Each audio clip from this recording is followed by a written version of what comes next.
Hello and welcome to Powered by Intuition, Late Night Edition, where we explore the patterns, possibilities, and the power of perception. I am your host, Brittany Purr, the Illuminator, transforming fear into fortune and chaos into clarity. And we are in some chaotic times, but yes, fortune flows. So it has been, woo, crazy couple of weeks. Last week I had to take the week off.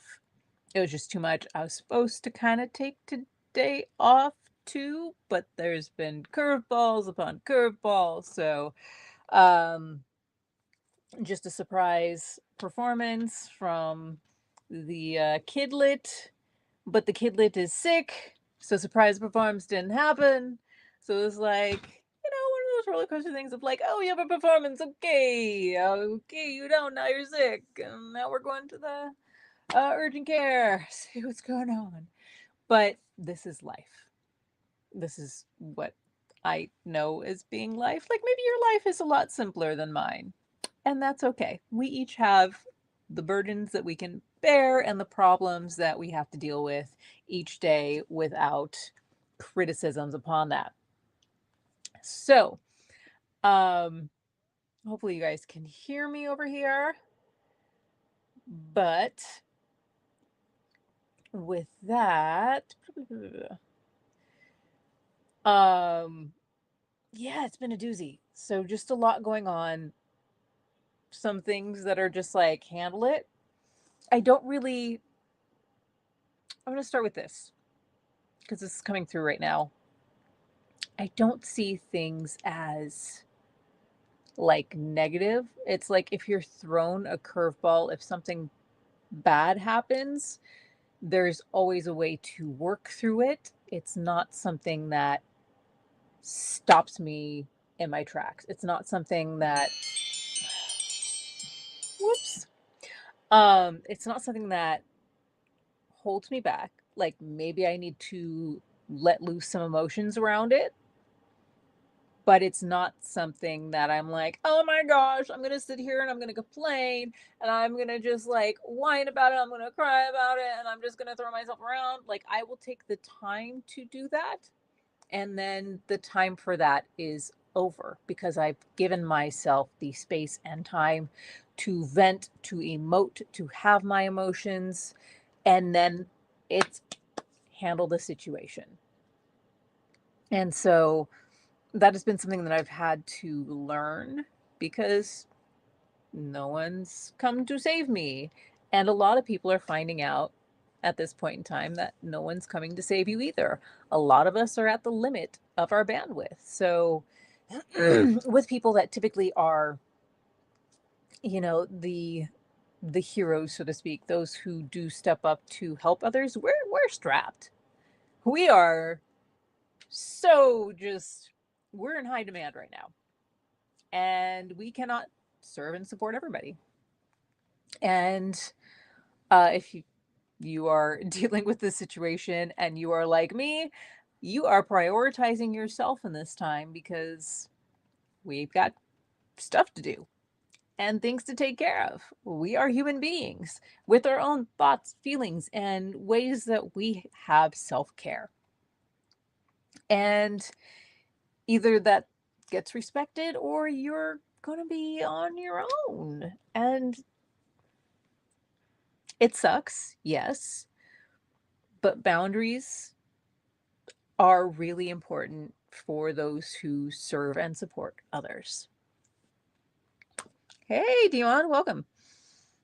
Um, and if you don't have those boundaries, you are going to get steamrolled. You're going to get exhausted real quick. So learn to say no, learn to set appropriate boundaries. And I think I covered this the other week, 'cause last week I wasn't on, but just dealing with, situations of creating that space for myself and creating that as a space where it is not going to be violated. I understand the repercussions of blurring those lines, and I understand the limits of who I am and what I'm capable of. And things are very compartmentalized and designated mindfully. because I've gone through the experience, I've gone through the work of cultivating this, of understanding myself, understanding my limits, and being able to say no, but being able to say no appropriately without causing more harm to someone that is dealing with challenging situations of their own. And that is the important part. Being mindful not only for yourself, but for others around you. Real life situation. Let's talk about this. So, if you do not follow me on the Clock app, please do. And if you're on the Clock app right now, come follow me on YouTube. Let's cross component everything because the replay is going to be on the tube. But so I'm dealing with a situation where I have fallen into being an advocate. I know how to get information. I know how to get in contact with top people. I know how to do research real quickly and learn quick and learn on my feet. I've done that a lot with jobs that I've gotten. Like, when was the last time I had to even fill out a job application? I don't remember. I get handed work. Once again, that is something that is uniquely a talent that I have. I would not expect others to do this or to learn on the fly in the way that I have, or be able to access the connections that I just happen to be able to. It's just one of those things that happens to be a talent of mine. And so there's a situation where I am the secondary handler for a service dog right now, and that service dog is being restricted entry into a space based on someone wanting to be comfortable rather than handling the needs of those that they are designated to serve and support. Needless to say, they're restricting that individual's care that I am caring for the service animal of. And given all of the documentation, which I have gone through, I have educated myself. First, I took a course. Going to be there. And then along the way, educated myself either through people who have known the ropes of the legal system, attorneys, or law libraries. Law libraries have seminars, online stuff. You can always consult an attorney if you're dealing with this situation. There's lots of ways to get information, but it's knowing how to get that information and then synthesizing that information properly. Because a lot of people will hear something and they will think it means one thing when it actually was what they said.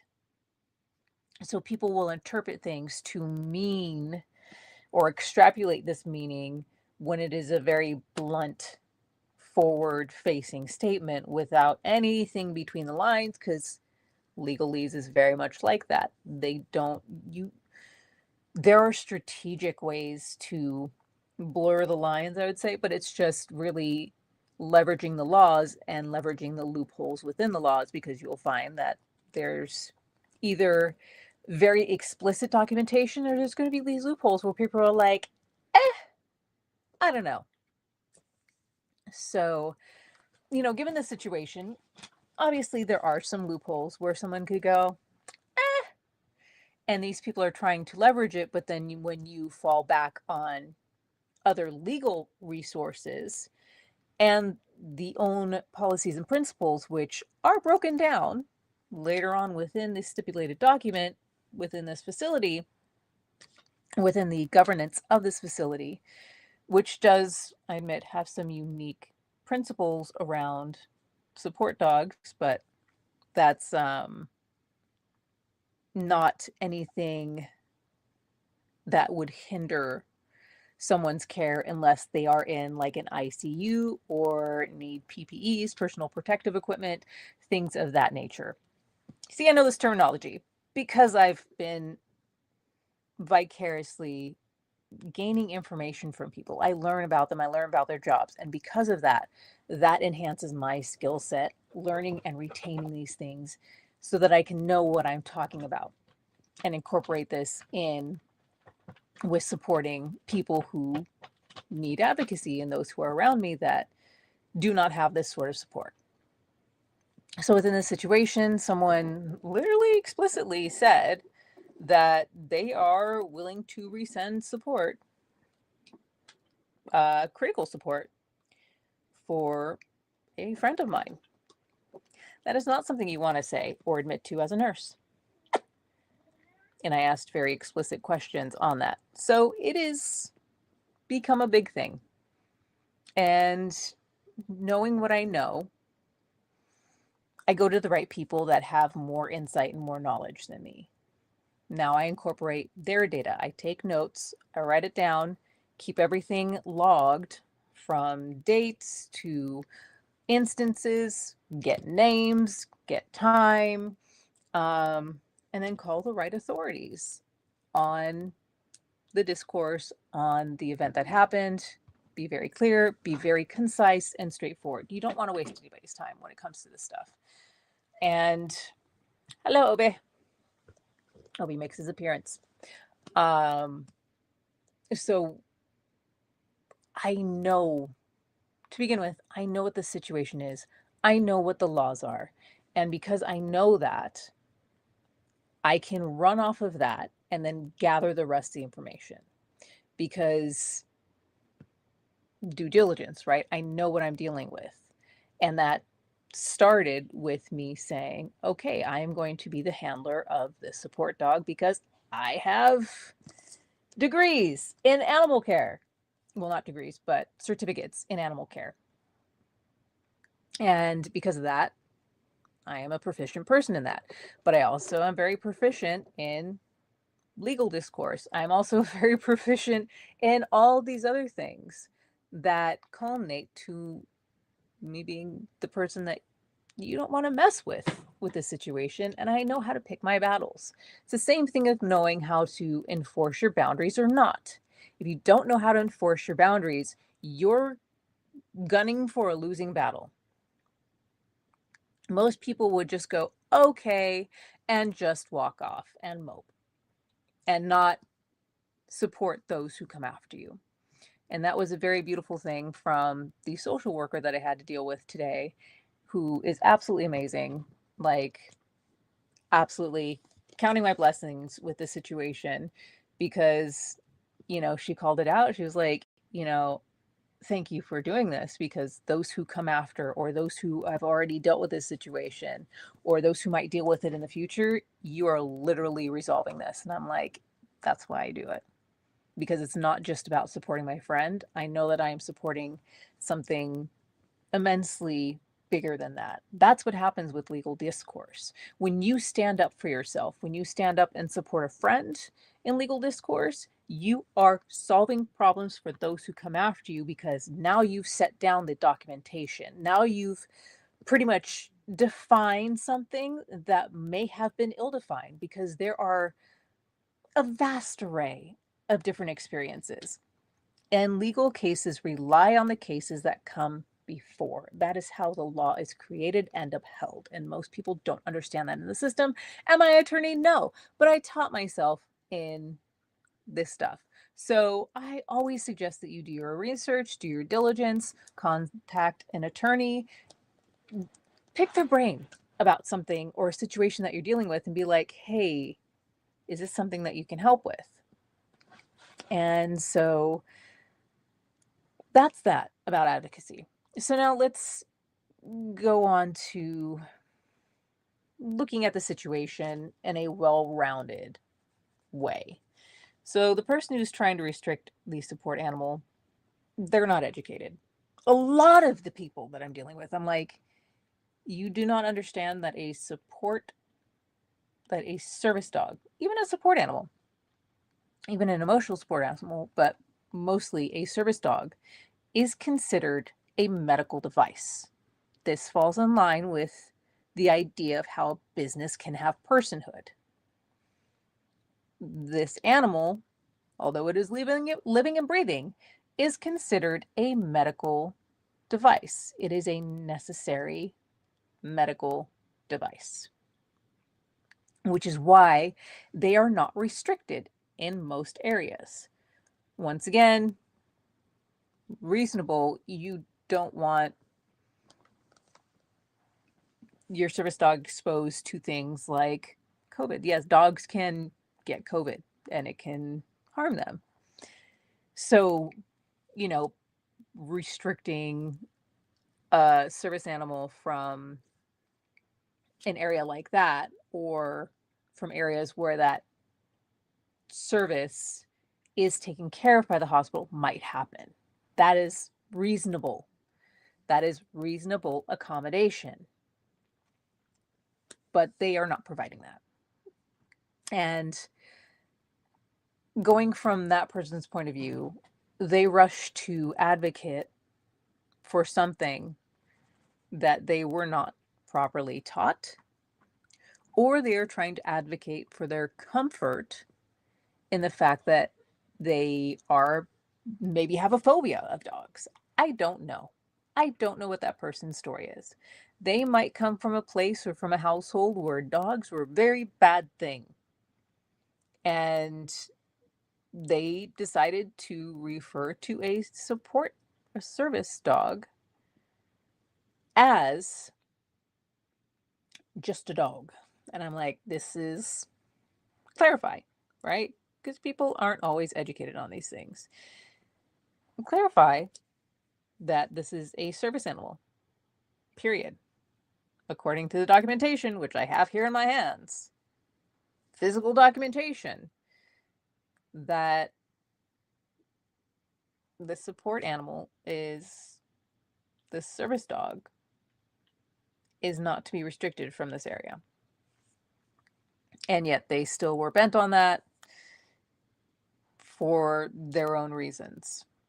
And so, even I'm going to call myself out right now because I'm like, support, because I have a support animal right here. That was Obi who showed up, and he is for my daughter.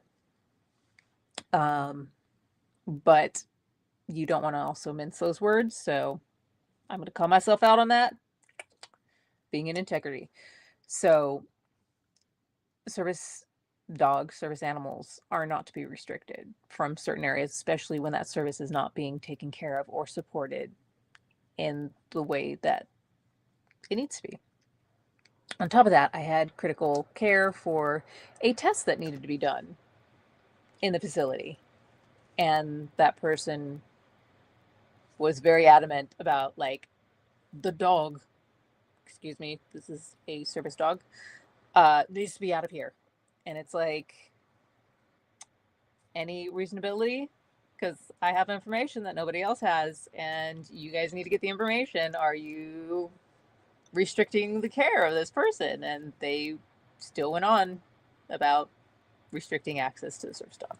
So needless to say, did call the PD, asked them how they would handle this, and they were like, yeah, we're writing a report. We're going to go over there, investigate right now. Like, oh, okay then. But you have to go through the pipeline.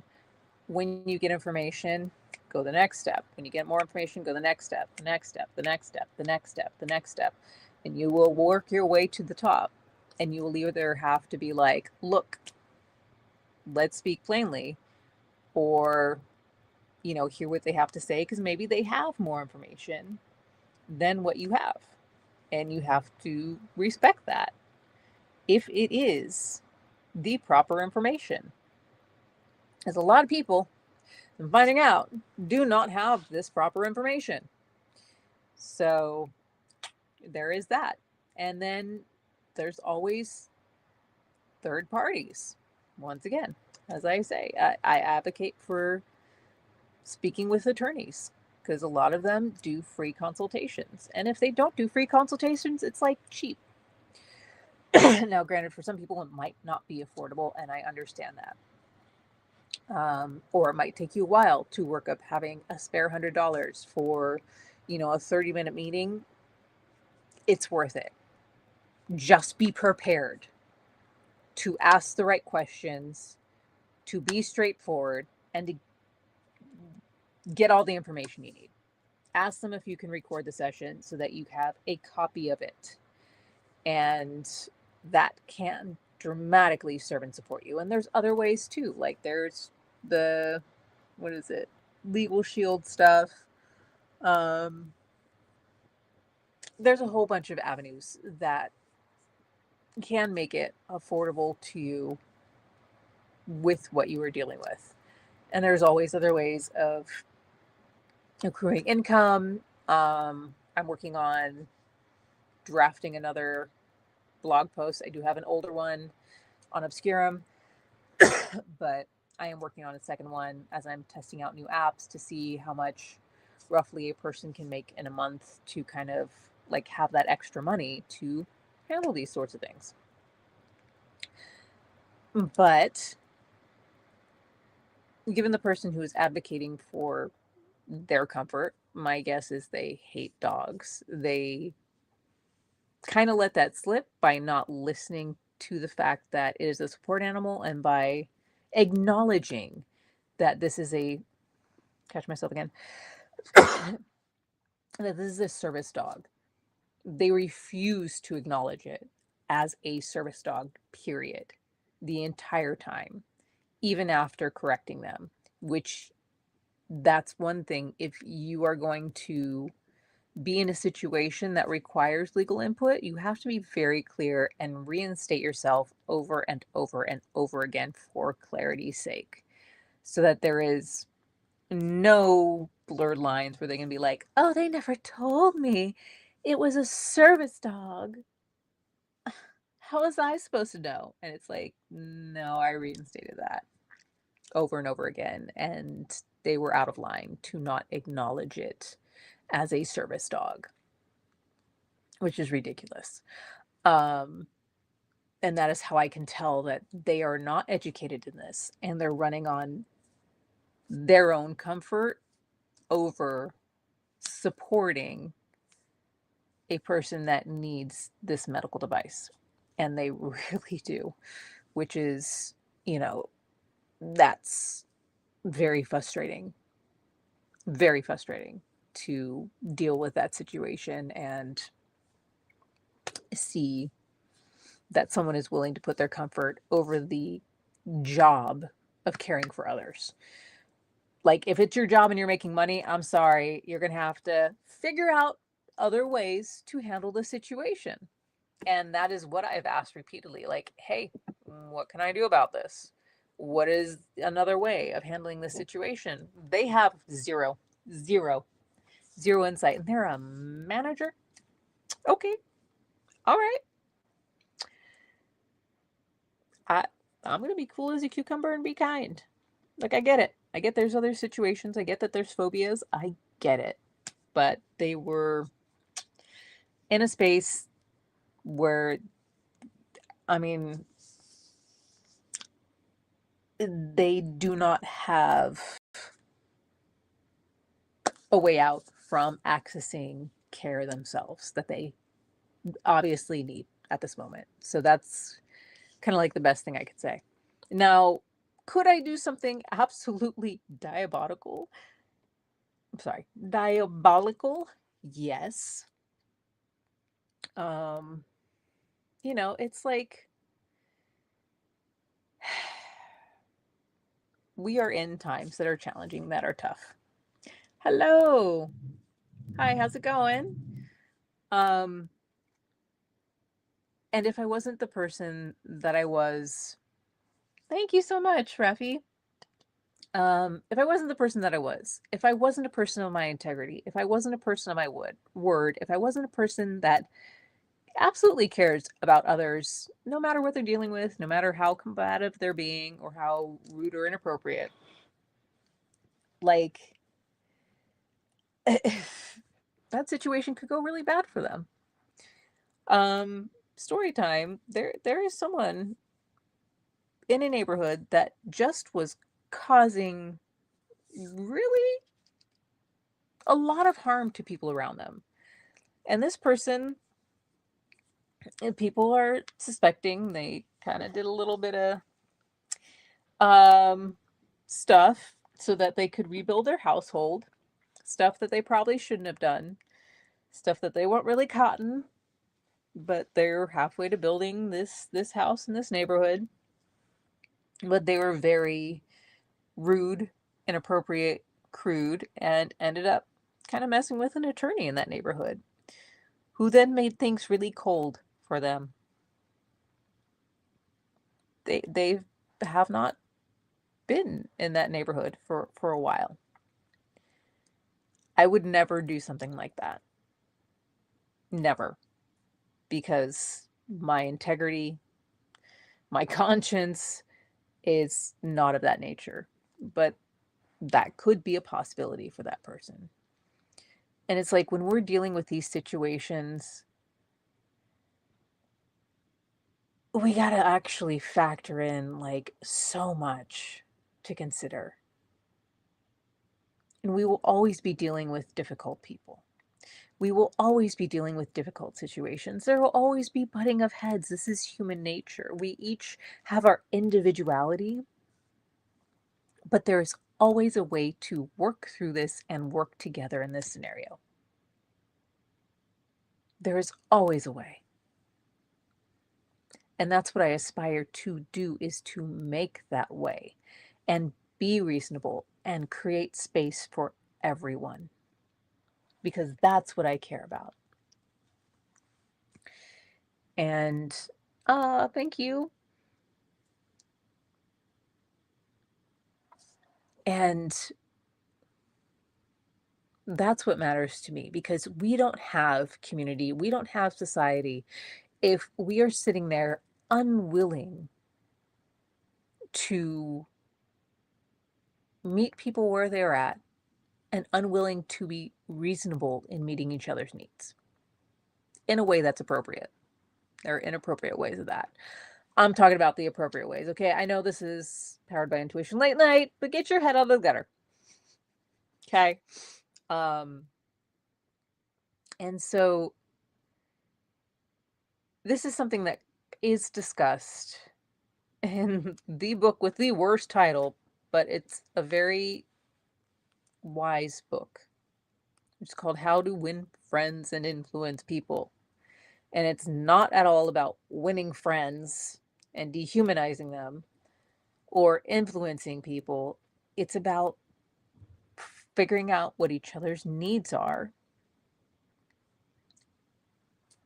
and then working together to solve both of our problems.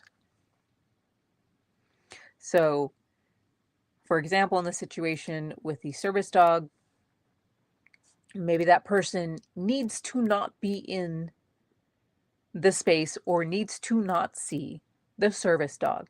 Totally understand that. Totally understand that there might be a phobia.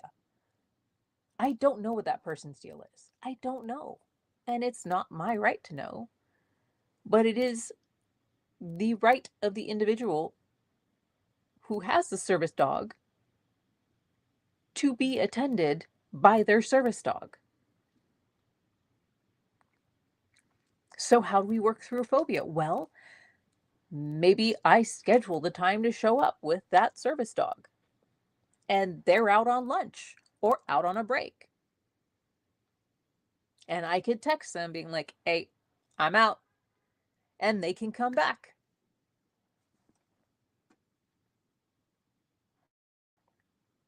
Wow, that's not that hard.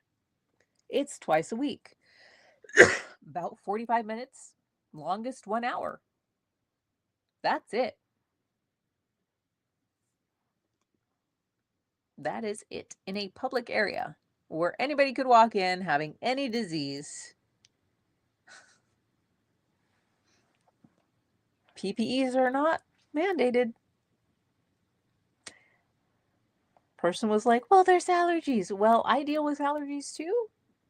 I have a connection that deals with severe, extreme anaphylactic shock allergies to pot smoke, living in California.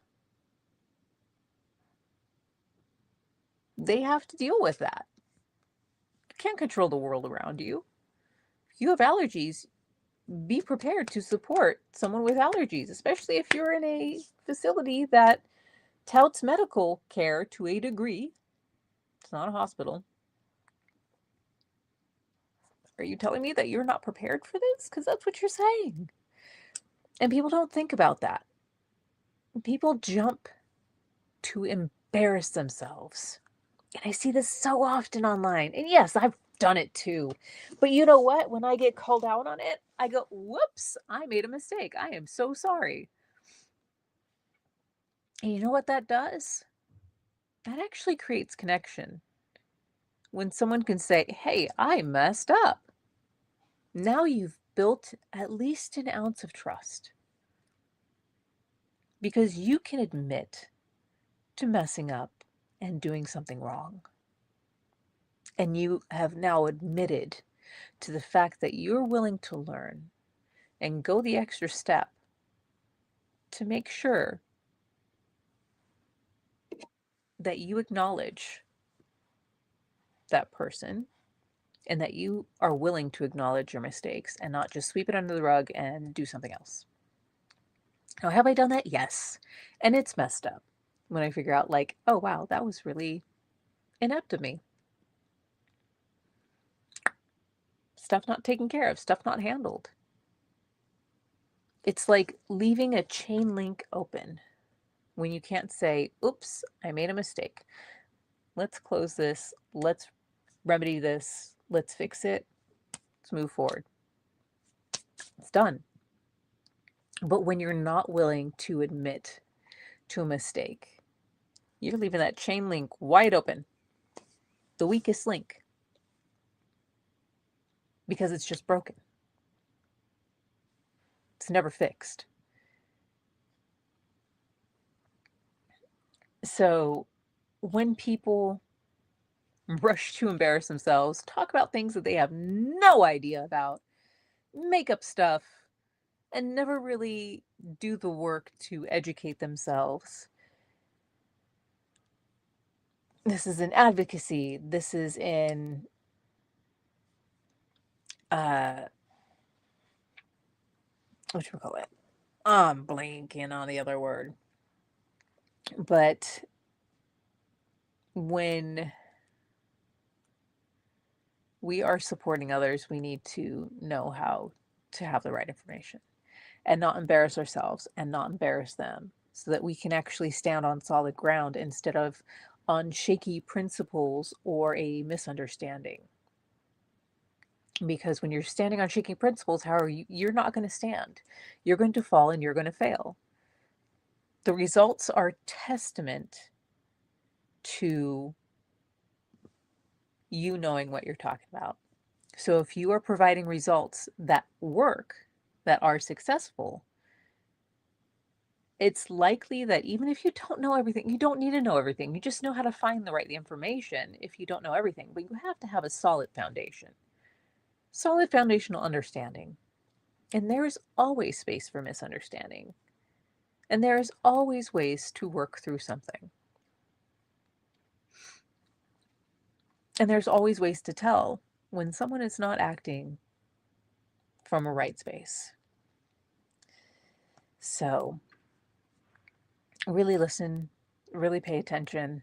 They will out themselves. But when we stand in a place of ego and not attempting to work things through, not attempting to hear those that do have voices and choices and autonomy, you're going to embarrass yourself talking about things you have no idea. So another experience of this is a very fascinating paradigm where people have grown up in poverty, but then somehow basically struck gold, made a whole lot of money. You'll hear these stories a lot with people that are exceedingly wealthy. Either they have legacy wealth or it's this. They grew up in a poor household and, somehow they built their wealth, or a modest household. And they don't have the experience of an adult in poverty. They have the experience of a child in poverty that didn't have the responsibilities that was completely protected from the horrific things that the adult had to go through to get them through, each day, to get them through the month, the year, to have a somewhat shred of a stable household, to provide somewhat food on the table as much as possible. Yet they use that experience as a child of being taken care of by an adult to a degree, to a reasonable degree, as being like, yes, I understand people in poverty and I don't understand why they're blah, blah, blah, blah, blah, blah, blah, blah, blah. And it's like, you're not an adult. You are not an adult. You had a reasonable amount of care. If you did not, you would not be here. You probably would have been in a foster care system. You probably would have been on, who knows? There's lots of situations and scenarios. But they really miss the mark on understanding an adult's perspective of being in poverty because they were a child of someone being taken care of that had the responsibilities mostly done for them. Maybe they were entrepreneurial. They went out and made some money. That's okay. That's great. That's something that happens, especially in households that are really limited on income.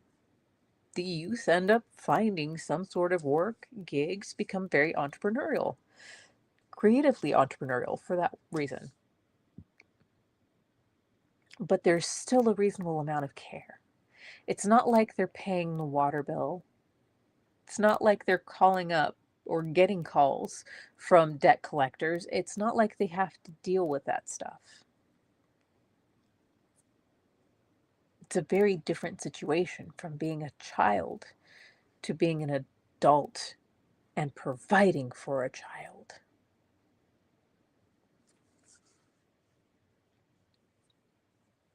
It's a very different situation from those who are like, poor people just need to work when they're already working 3 jobs.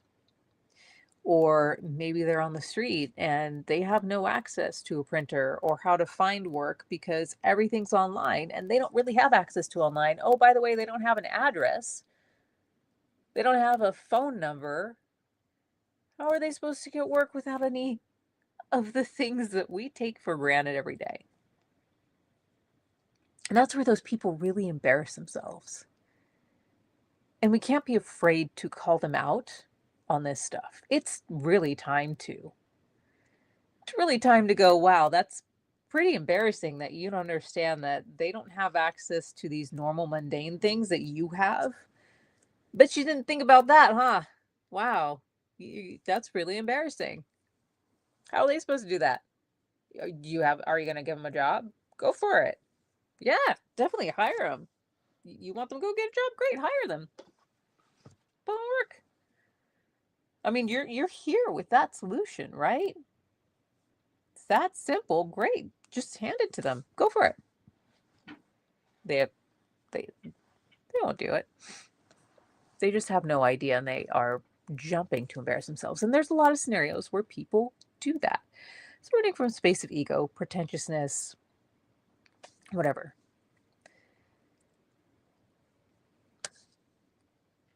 But when people tend to double down instead of learn, it's really time to call them out. It's time to take that step and just be like, yeah, this doesn't really make sense. That's kind of embarrassing. Do you like embarrassing yourself? Is that something that you enjoy? Is that is this something that you really enjoy? But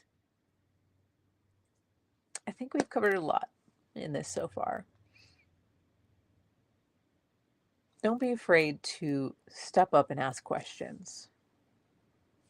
Know the situations that you're going into before you go into them.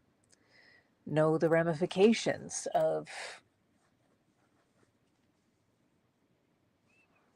your ability to stand up for yourself. Like if you're standing up for yourself in a way that is inappropriate, it's going to lead to more problems. But if you stand up for a way for yourself that is appropriate, for example, in this situation, I was being very calm.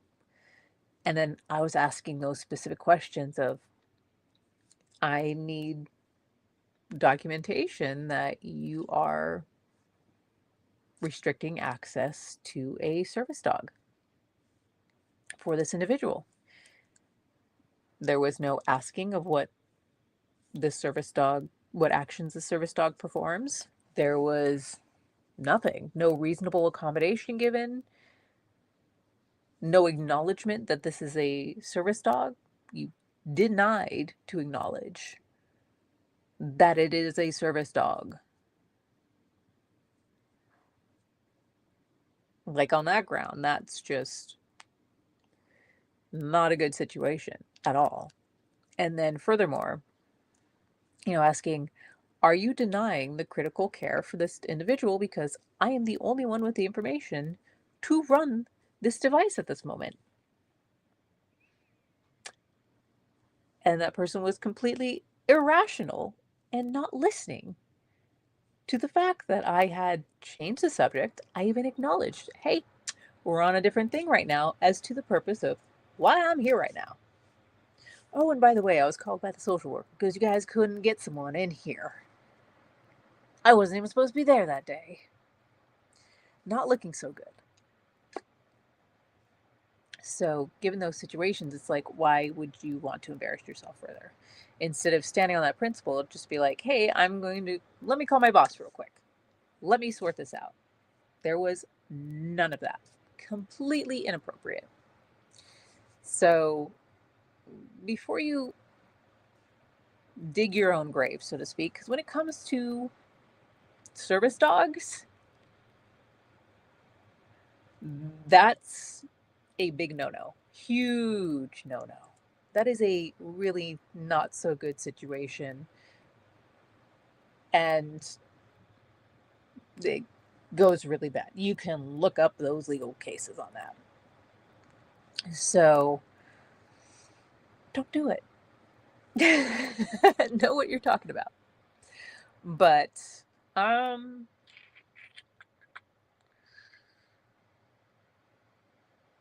just remember,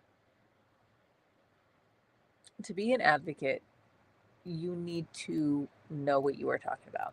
If you want to advocate for anything, if you want to also be an activist, you need to be an expert or you are being useless and embarrassing. Please do not embarrass yourself in these critical spaces where you need to get things done and you are very passionate about it. But if you have passion and no knowledge, passion and no expertise, passion and are completely unhinged and causing more harm than good and not creating viable results, you are a problem.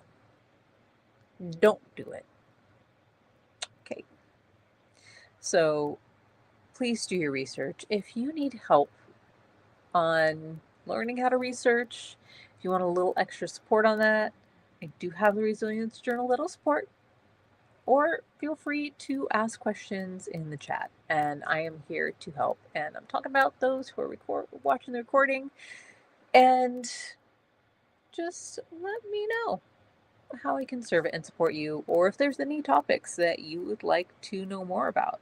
Even that is part of the intuitive process of dealing with these situations and helping people to figure out their way through these times that are more chaos than clarity. And once again, my name is Brittany Purr. I am known as the Illuminator, transforming fear into fortune and chaos into clarity. And that's why I do this. So I will see you next week, powered by intuition, hopefully at the right time. Should be at the right time, maybe at the right time. I want to get back on schedule, but things do crop up. I am always flexible and amenable to changes.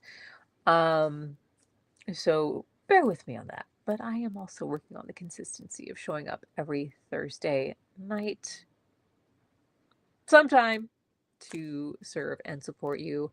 and then watch the replays. So whenever this replay is hitting you, just know it's hitting you at the right time. All right. Thank you, everybody. Have a good night. Thank you for joining in. And thank you for joining on the TikTok app as well. Follow me, like, subscribe, and I will see you later. Bye, everybody.